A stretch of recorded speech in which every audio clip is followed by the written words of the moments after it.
तर आज आपण बघणार आहे मॉड्यूल 6 HTML फॉर्म आणि तुमचा फॉर्म टॅग काय असेल, त्याच्या इनपुट टाइप्स काय असतात वगैरे. परत तुमचं इनपुट लेबल असेल, लेबल्स वगैरे टॅग जे पण आहेत ना, ते आपण सगळं डीप अंडरस्टँडिंग करणार की फॉर्म कशासाठी वापरतात. तुमचा फॉर्म टॅग आहे ना, युज्ड फॉर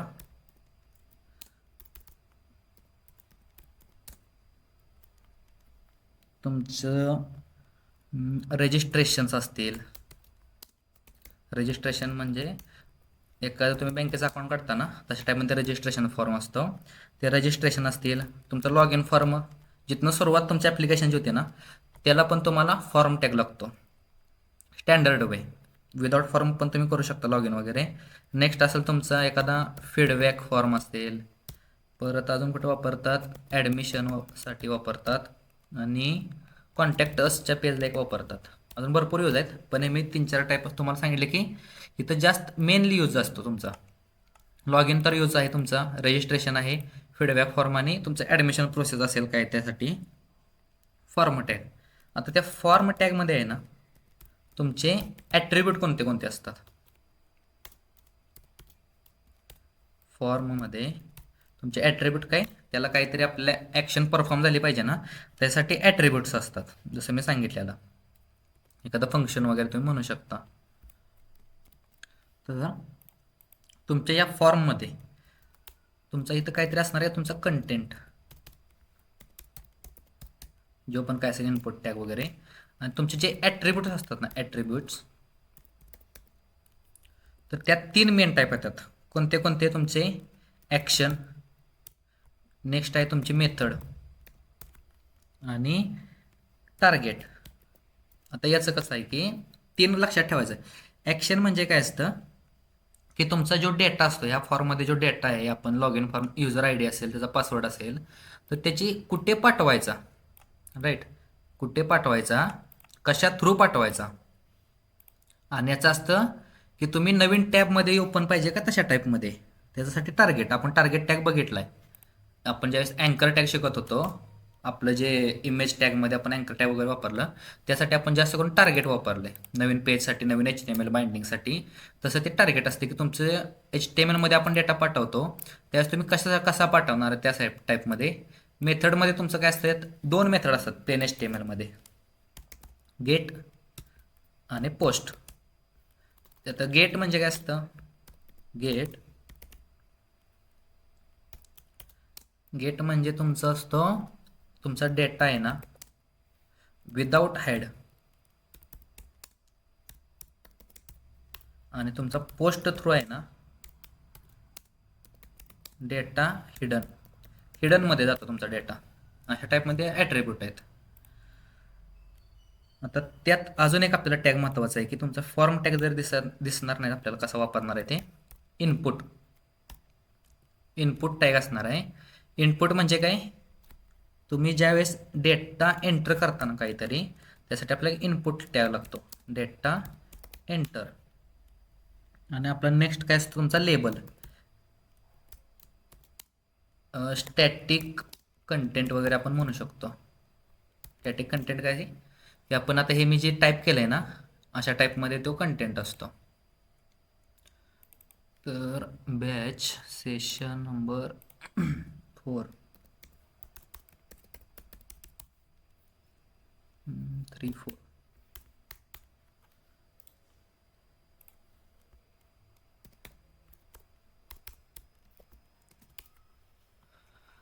तुमचा व्हिज्युअल स्टुडिओ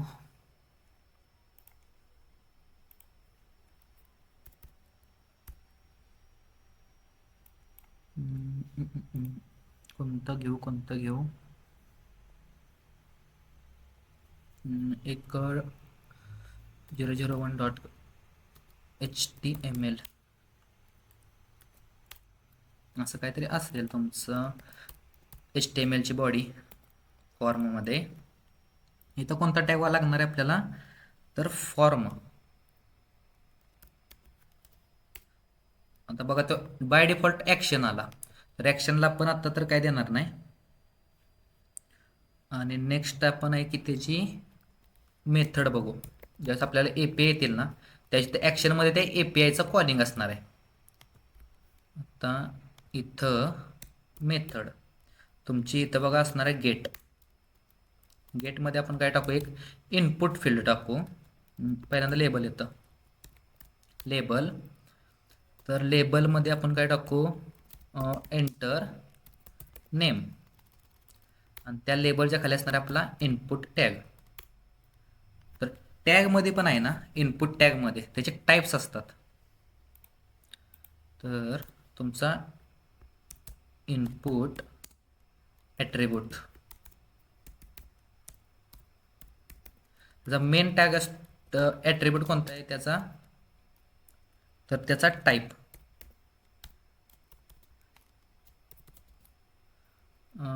इथं तुम्ही डायरेक्ट घेऊ शकता, भरपूर टाईप्स आहेत. इथं समजा मी काय टाकलं, तो आता, तर एवढे त्याचे टाईप्स आहेत. एवढे म्हणजे किती आहेत बघा. तर तो तुमचा इनपुट टॅग आहे ना, इनपुट टॅग तुमचा बटन टाईप्स पण असू शकतो, चेकबॉक्स असू शकतो, कलर असू शकतो, तुमचा डेट टाईप पण असू शकतो, डेट टाईम असू शकतो, डेट टाईम लोकल.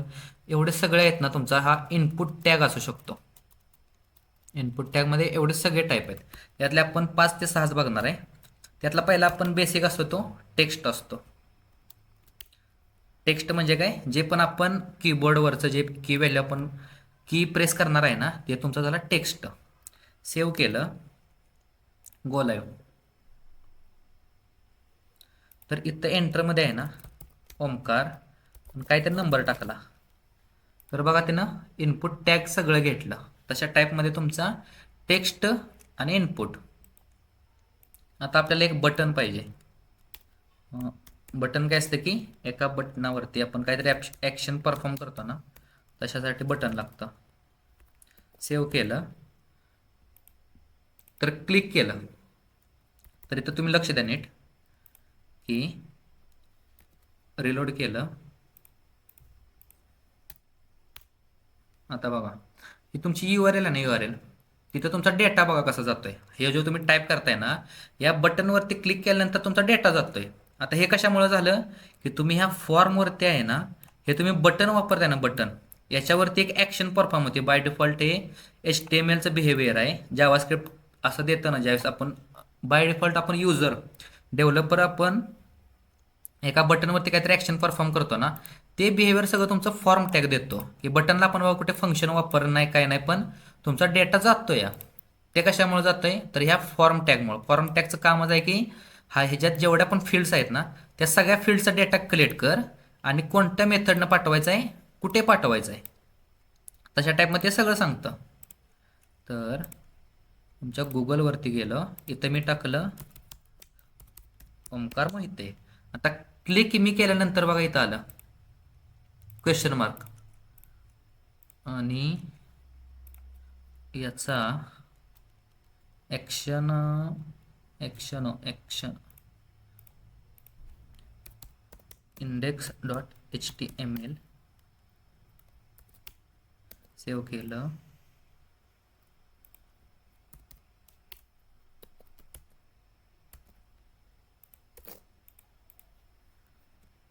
ओके, तर त्याची ॲक्शन अशी परफॉर्म होते. आपल्याला हे नको आहे.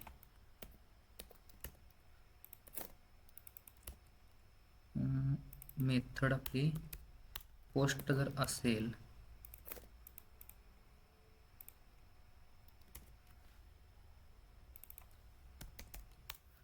तर ते इथं डेटा आपल्याला दिसला पाहिजे.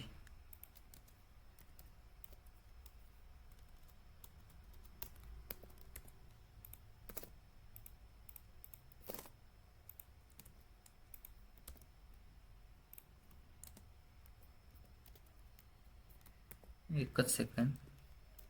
ॲक्शन तुमची जर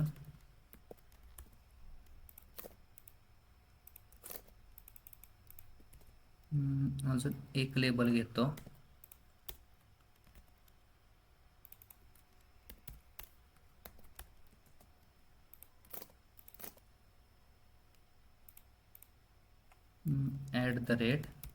@gmail.com. तर ते मेथड घेईना कामान.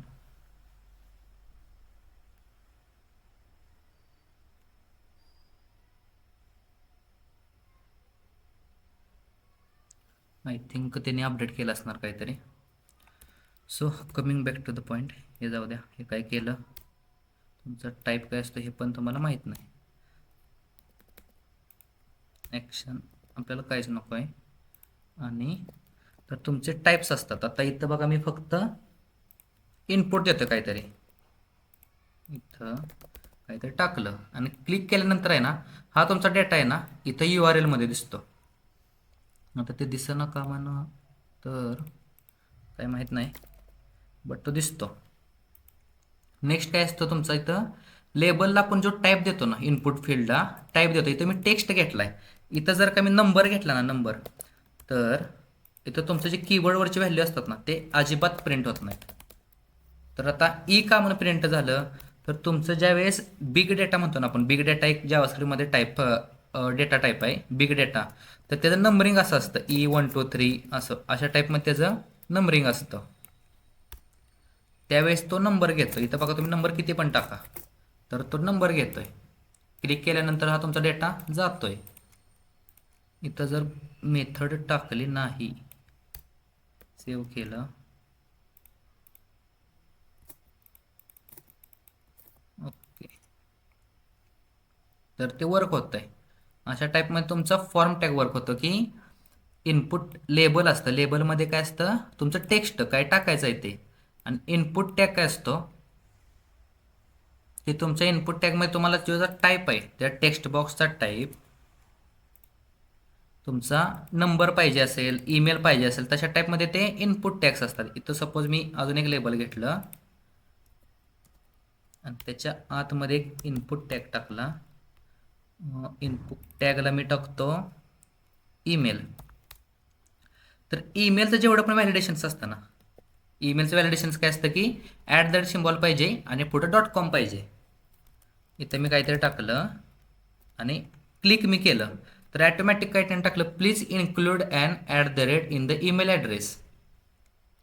तर @ काय ते नंबर टाकला आणि .com. तर आता ते घेतंय. आता त्याला व्हॅलिडेशन लागली का, तर नाही लागली. असं ते बाय डिफॉल्ट तुमचा इनपुट टॅग काय करतो, व्हॅलिडेशन्स पण लावू शकतो. फक्त तुम्हाला काय द्यायचं, त्याचा टाईप, कशा टाईपचा इनपुट बॉक्स पाहिजे. तर इथपर्यंत Shift 10, यात ॲट्रिब्यूट तुमचा झाला टाईप. इथं एक अजून एक ॲट्रिब्यूट असतो की प्लेस होल्डर. प्लेस होल्डर म्हणजे काय असतं, तुमचा इथं आता ह्या इनपुट बॉक्सवरती सगळा नल आलाय, नल. तर याच्यावरती काहीतरी एक ब्लॅकिश असं फेंट कलरमध्ये जे आपण टेक्स्ट देतो ना, की इथं एंटर युअर ईमेल वगैरे, तर ते फेंटमध्ये जे द्यायचं काम करतं ना, ते प्लेस होल्डर काम करतं. प्लेस होल्डर म्हणजे काय, ही जी टेक्स्ट बॉक्सची प्लेस आहे त्याच्यात ही व्हॅल्यू होल्ड कर, असं तुमचं प्लेस होल्डर काम करतो. आता आपण नंबर आहे ना, तिथं काय टाकू, प्लेस होल्डर एंटर नंबर. तर आला का तुमचा फेंटमध्ये एंटर नंबर. याच्यावरती जसं मी काहीतरी कोणतं पण कीवर्ड टाईप करतोय ना, तसं ते बघा ते प्लेस होल्डर ॲटोमॅटिकली जातंय. जे तुमचा टेक्स्ट बॉक्स क्लिअर होतंय त्यावेळेस ॲटोमॅटिकली तुमचा प्लेस होल्डर शो होतोय. इथं आपल्या ईमेलला पण काय टाकू, प्लेस होल्डर एंटर तुमचा ईमेल. सेव्ह केलं, आला का तुमचा एंटर नंबर, तुमचा एंटर ईमेल. इथं काहीतरी टाकलं नंबर 1 2 3 4, ईमेलवरती असं काहीतरी टाकलं @gmail.com. क्लिक मी केलं, झालं तुमचा ईमेल वगैरे वर्क. अशा टाईपमध्ये तुमचं ईमेल पण असू शकतं. तुमचं प्लेस होल्डर आहे. परत नेम आणि ID. आता हे कशासाठी लागतात, ज्यावेळेस तुम्हाला ह्याच्यातला जो डेटा असतो ना, डेटा इथं आपण काहीतरी टाकू, पण हे वर्क होईना झाले.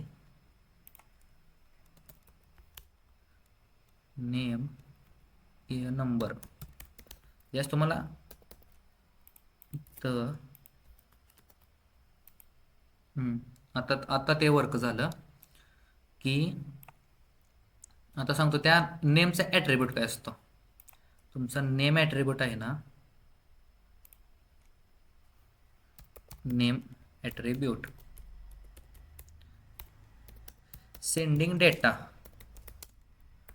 विच व्हेरिएबल और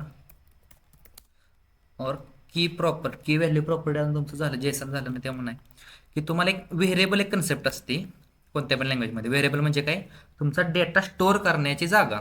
जसं की आता आपल्या घरी तुम्हाला ते पाणी प्यायचं आहे, तर पाण्यात ठेवायला कसं आपण एक बाटली वापरतो, तर ते काय झालं लिक्विड आहे. लिक्विड ठेवण्या आपण कशा ठेवू शकतो, बाटली ठेवू शकतो किंवा पातेल्यात. तसं ती काय झालं तुमची लिक्विड ठेवण्याची जागा, एक भांडं किंवा काहीतरी वॉटेवर काय असेल ते. तसंच तुमच्या लँग्वेजेसमध्ये काय असतं की जो पण तुमचा डेटा आहे, डेटा म्हणजे काय असेल तुमची व्हॅल्यू म्हणजे काय, तुम्ही जे पण टाईपचा देत आहे, तुमचा नंबर असेल, नंबर किंवा स्ट्रिंगची व्हॅल्यू काय झाली तुमची, जे पण हे अक्षर आहेत ना त्याला स्ट्रिंग म्हणतात. आता त्याचा डेटा टाईप काय असणार आहे, स्ट्रिंग असणार आहे. तसं जे पण आपण नंबर वापरतो 1 ते 9 पर्यंत, 0 ते 9 डिजिट, तर ते तुमचा डेटा टाईप काय झाला 9. मग ती जी व्हॅल्यू आपल्याला स्टोअर करायची आहे, तर ते एका व्हेरिएबलमध्ये स्टोअर करायला लागते. तसं आहे ना, हा नेम जो ॲट्रिब्यूट आहे, तर त्याचं काम काय असतं की तुम्ही जो डेटा कलेक्ट केला आहे तो कोणत्या व्हेरिएबलमधनं पाठवायचा. इथं मी काय देतो, तुमचा नेम आहे ना, तर नेम ॲट्रिब्यूट देतो. इथं तुमचं असणार आहे ईमेल. सेव्ह केलं. आता हे वर्क करेल प्रॉपर जसं मला पाहिजे होतं थोड्या वेळापूर्वी. इथं मी टाकलं 1 2 3 4 5 6 काहीतरी. आता इथं ईमेल टाकायचा आहे, omkar@gmail.com. आता क्लिक केल्यानंतर आहे ना, तर बघा त्यानं काय दिलं, नेम तुमचा हा काहीतरी पॅरामीटर जो आपण इथं टेक्स्ट टाईप केला, आणि तुमचा जो जीमेल आहे इथं बघा ईमेल आहे, ईमेलवरती बघा इज इक्वल टू दिलं आणि त्याची व्हॅल्यू असणार आहे. लेफ्ट साईडचा काय झाला तुमचं भांडं थोडक्यात, आणि हे भांड्यात जी व्हॅल्यू असणार आहे ना ती तुमची व्हॅल्यू. असं ते की व्हॅल्यू असतात, की डाव्या साईडची की आणि राईट साईडची व्हॅल्यू. आता ज्यांचं जेसन झालं त्यासने लगेच रिलेट होईल, ज्यांचं झालं नाही ते आपण पुढं पुढं बघणार आहे. इथं आता मी काय सांगितलं तुमच्या मेथड्स असतात. आता ते प्रॉपर वर्क होईल की गेट. जर का मी गेट केलं इथं काहीतरी मी व्हॅल्यू टाकली, तर क्लिक मी ना काय तुमचा सगळा डेटा ह्या URL थ्रू जातोय, पण ते आपल्याला हिडन झालं ना, HTTP झालं. HTTP म्हणजे काय, तुमचं हे जरा ॲडव्हान्स आहे, HTTP आणि HTTPS.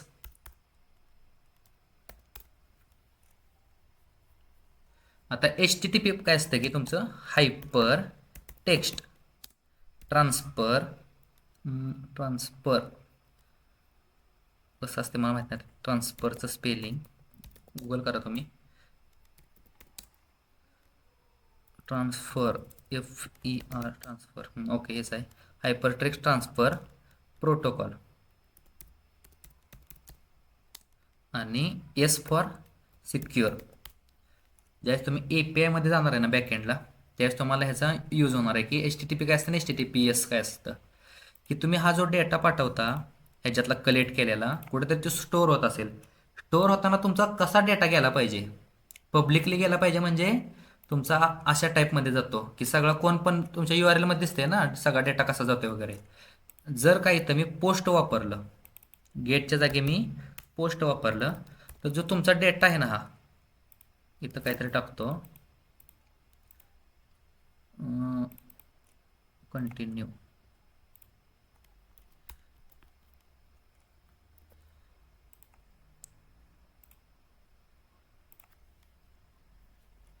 इथं मी काहीतरी डेटा टाकतो आणि क्लिक करतो, तर ते डायरेक्ट लोडला घेतंय.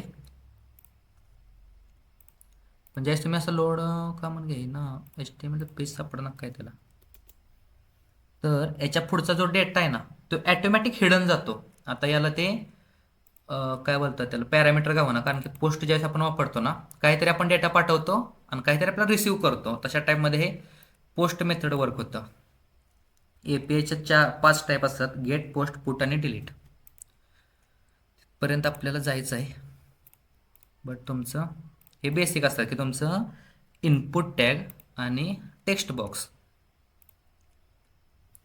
नेक्स्ट प्रॉपर्टी कोणती आहे तुमची, की टाईपमध्ये आहे ना आपण पासवर्ड पण लिहू शकतो. पासवर्ड म्हणजे काय आहे, इथं बाय डिफॉल्ट ते गेट करू आपण, लेबल पासवर्ड आणि तुमचा इनपुट टॅग टेक्स्टच्या जागी आपल्याला काय पाहिजे, पासवर्ड. आता या पासवर्डनं काय होतं की तुम्ही हे ज्यात या टेक्स्ट बॉक्समध्ये जे पण काय टाईप करता ते सगळं तुमचं स्टारमध्ये जातं. स्टार म्हणजे काय, हिडन कीवर्ड झाले तुमचे, हिडन तशा टाईपमध्ये. अशा टाईपमध्ये काय ते मी टाकलं तर याचा पासवर्ड नेम पासवर्ड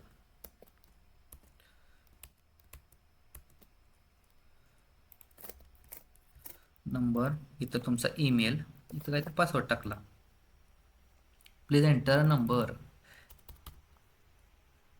ओके, आता क्लिक केल्यानंतर बघा तो पासवर्ड पण काय होते आपला दिसतोय.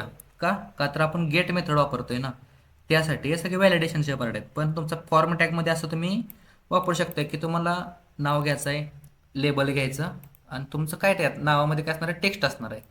नेक्स्ट काय असणार आहे तुमचा नेम, इथं ईमेल असणार, इथं नेम झाले कॉपी पेस्टच्यामुळं, इथं ईमेल असेल, इथं तुमचा पासवर्ड असेल, अशा भरपूर फील्ड असतील. इथं तुमचं काहीतरी एज असेल. नेक्स्ट काय असतं तुमचं पासवर्ड झाल्यानंतर तुमचा डेट टाईप पण असतो.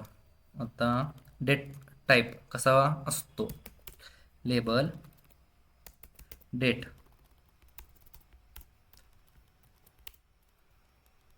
इनपुट बॉक्स त्याचा टाईप आहे ना तो डेट केला, सेव्ह केल्यानंतर त्याचा बघा डेट फॉर्मॅट आला DDMMYY.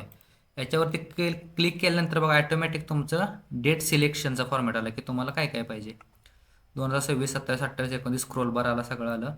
हे सगळं काय झालं तुमचं विदाऊट जावास्क्रिप्ट. तुमचं हे सगळं प्लेन HTML आहे, प्लेन विदाऊट जावास्क्रिप्ट. तुम्ही फक्त प्लेन HTML मध्ये एवढं सगळं करू शकता. जावास्क्रिप्टमध्ये काय करायला लागायचं, रन टाईमला तुमचा डेट टाईम पिकर वगैरे घ्यायला लागायचा. राईट, असं तुम्ही करू शकता. आता त्यात अजून काय आहे तुमच्या इनपुट टॅगमध्ये,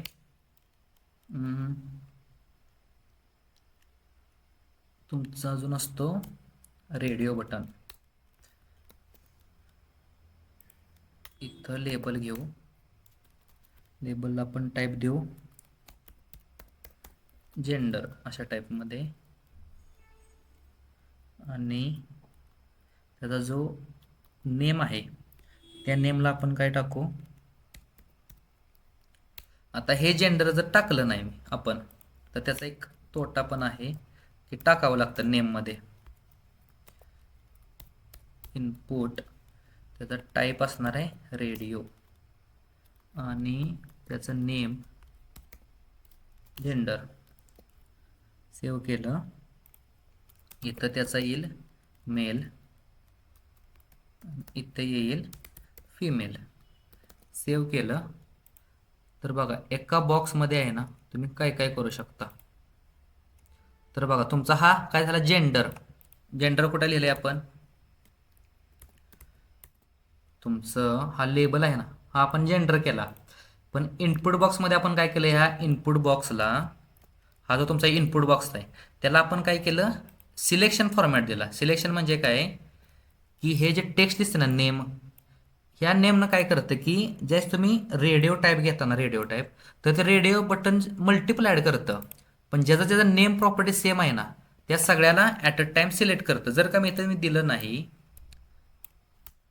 ह्या नेम प्रॉपर्टी दोन्हीला पण, तर ते वर्क कसं होणार माहिती आहे का, इंडिव्हिज्युअली वर्क होणार. की याला सिलेक्ट केलं हा सिलेक्ट झाला, याला सिलेक्ट केलं तर हा पण सिलेक्ट झाला. तर आपल्याला असं नको आहे ना हा किंवा हा पाहिजे सिलेक्ट.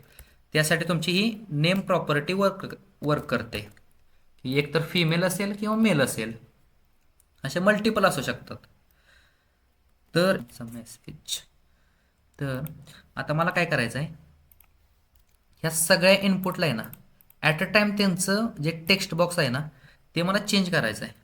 ह्या 4 टेक्स्ट बॉक्स आहेत त्यांचं मला चेंज करायचं. तर मी काय करणार, अल्ट दाबायचं, तुमचं जे कीबोर्ड आहे ना तुमच्या कीबोर्डवरचा अल्ट, तर अल्ट प्रेस करायचं आणि सिलेक्ट करायचं. तर सिलेक्टनं काय होतं की क्लिक म्हणजे तुमची लेफ्ट साईडची जी क्लिक म्हणतो ना त्याच्या टाईपमध्ये. तर हे बघा तुमचं सगळं सिलेक्ट झालं आहे का. ॲट अ टाईम मी एक एक जी कीवर्ड काय पण टाईप करा ना ते सगळीकडे टाईप झालं. आता इथं मला काय पाहिजे, चेकबॉक्स. सेव्ह केलं, तुमच्या याला आलो, तर बघा तुमचा झाला का मल्टिपल टाईमचा चेकबॉक्स. असा तुमचा चेकबॉक्स असेल. भरपूर ऑप्शन आहेत भरपूर. आता नेक्स्ट टॅग कोणता आहे, आज मला वाटत नाही फॉर्म होतील. आपण कोणतं घेतलं, चेकबॉक्स. यात आपल्याला अजून कोणता लागतो, चेकबॉक्स झाल्यानंतर एक सिलेक्ट टॅग असतो तुमचा, सिलेक्ट आणि ऑप्शन. सिलेक्टमध्ये ऑप्शन असतात. सिलेक्ट म्हणजे काय, तुम्ही जे ड्रॉप डाऊन देता ना ड्रॉप डाऊन, त्यासाठी तुमचा सिलेक्ट टॅग आहे. नवीन फाईल घेतो आता, हे भरपूर झाले index.html मध्ये. आणि इथं जी प्रोफाईल आहे ते जावास्क्रिप्ट ठेवतो. ओके, तर बॉडी टॅगमध्ये मला काय पाहिजे,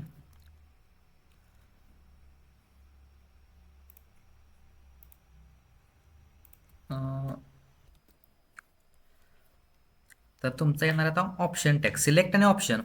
इथं लेबल घेतलं, लेबलमध्ये टाकतो की मी कोर्स, तुमचा कोर्स कोणते कोणते असतात. आणि इथं तुमचा येणार आहे सिलेक्ट टॅग. तर या सिलेक्ट टॅगमध्ये काय काय असणार आहे, तुमचा option, option OPTION into 4. Okay, तर या ऑप्शनमध्ये काय मी टाकणार आहे, HTML, इथे असेल CSS, इथे असेल जावास्क्रिप्ट, आणि इथं असेल आपलं अँग्युलर. सेव्ह केलं आणि त्यानंतर गो लाईव्ह. तर बघा तुमचा आला का, बाय डिफॉल्ट तुमचा आला तो सिलेक्ट कोणता आहे, HTML. तर इथं तुम्हाला काय करायला लागतं, सेम कॉपी पेस्ट करायचा, अजून एक टॅग, सिलेक्ट टॅग नाही ऑप्शनमध्येच, सिलेक्ट ऑप्शन आला का तुमचा, प्लीज सिलेक्ट ऑप्शन. आता यात सिलेक्ट करायचं मला HTML, CSS, जावास्क्रिप्ट किंवा अँग्युलर. अशा टाईपमध्ये तुमचा सिलेक्ट टॅग ऑफ वर्क करतो की काय सिलेक्ट करायचं आहे आणि तुमच्या व्हॅल्यू काय काय असणार आहेत ऑप्शन्समध्ये. आता बाय डिफॉल्ट आहे ना, हा तुमचा फर्स्ट होल्डर आहे ना, हा तुमचा सिलेक्टेड येतो. पण तुम्हाला नको आहे, मला CSS पाहिजे, तर मी इथं टाकू शकतो सिलेक्टेड, तुमची selected property, selected attribute by default select. तर आता बघा तो डायरेक्ट बाय डिफॉल्ट CSS आला. अशा टाईपमध्ये त्याचे ॲट्रिब्यूट्स असतात की सिलेक्ट करायचं आहे. नेक्स्ट आता तुमचं ते बटन असतील, बटन्स पण यातच घेऊ सिलेक्टमध्ये. तुमचे बटन्स, आता त्या बटनमध्ये कोणते कोणते प्रॉपर्टी आहेत की 3 टाईप असतात त्याचे टाईप. एक तर तो सबमिट असू शकतो किंवा त्याचा टाईप असू शकतो रिसेट, आणि नेक्स्ट असू शकतो त्याचा सबमिट रिसेट, आणि अजून कोणता एक असतो CLICKME टाईप, रिसेट, सबमिट आणि बटन. तर बटननं काय होतं, नॉर्मल जे वर्क होतं ना तसंच वर्क होतं. क्लिक मी ना नॉर्मल जे झालं फक्त ते बटन टाईप झालं. जर मला या टाईपला वाटलं सबमिट कर, तर सबमिट कधी वर्क होतं, ज्यावेळेस तुम्ही फॉर्म टॅगमध्ये वापरता ना हे सगळं, त्यावेळेस या तिन्ही पण टाईपचे ते यूज असतात. प्रत्येकाचा यूज वेगवेगळा आहे. तुमचा टाईप सबमिट असेल तर ना काहीतरी व्हॅल्यू घेऊन जातो फॉर्म टॅगमधली. जर टाईप रिसेट असेल, रिसेटला आपण इथं काय करू, रिसेट इनपुट काहीतरी घेऊ, सेव्ह केलं, प्लेस होल्डर घेऊ, याला प्लेस होल्डर नेम. तर यात काहीतरी मी टाईप करतो. तर हे सगळं आहे ना, कंट्रोल एक्स फॉर्म टॅगमध्ये सेव्ह केलं. तर बघा ह्याच्यात 3 प्रॉपर्टी तुम्हाला म्हटलं ना की सबमिट, परत तुमचा असेल इथे रिसेट, आणि तो नॉर्मल बटन पण असू शकतो. अशा तुमच्या 3 बटन्स आहेत. तर त्याचे 3 वेगवेगळे बिहेवियर आहेत की सबमिटला, रिसेटला आणि तुमचा टाईप बटन. सेव्ह केलं. या टेक्स्ट बॉक्समध्ये मी जे पण काय टाईप करतो ना, तर सबमिट केल्यावर काय होतं की हा डेटा तुमचा इथून पास होतो URL थ्रू. यात मी काहीतरी टाईप केलं, जर रिसेट केलं तर फक्त ह्या ज्या टेक्स्ट प्रॉपर्टी असतात ना त्या सगळ्या रिसेट होतात. इथं पण काहीतरी मी जावास्क्रिप्ट केलं, इथं केलं, रिसेट केलं, तर बाय डिफॉल्ट बघा तुमचं CSS आलं आणि हे बाय डिफॉल्ट बटन झालं. याच्यावरती काहीतरी मी टाईप केलं आणि बटन दाबलं तर बटनला कोणतीच ॲक्शन परफॉर्म होत नाही. का? तर तो सबमिट टाईप पण नाही आणि तो रिसेट टाईप पण नाही. अशा टाईपमध्ये फक्त बटन एक नॉर्मल बटनवाने काम करतं. हे तुमचे बटनचे 3 टाईप आहेत. आता तुमचं राहिलंय काय की तुमचं व्हॅलिडेशन्स आणि गेट पोस्ट. तर सांगितलं की कन्सेप्ट काय आहे, ती गेट गेट डेटा कसा जातो, आणि आपण फक्त आता बेसिक व्हॅलिडेशन आहे ना ते नेक्स्ट लेक्चरला बघू की कसं असतं व्हॅलिडेशन्स वगैरे. कारण की आज 10 झालेत.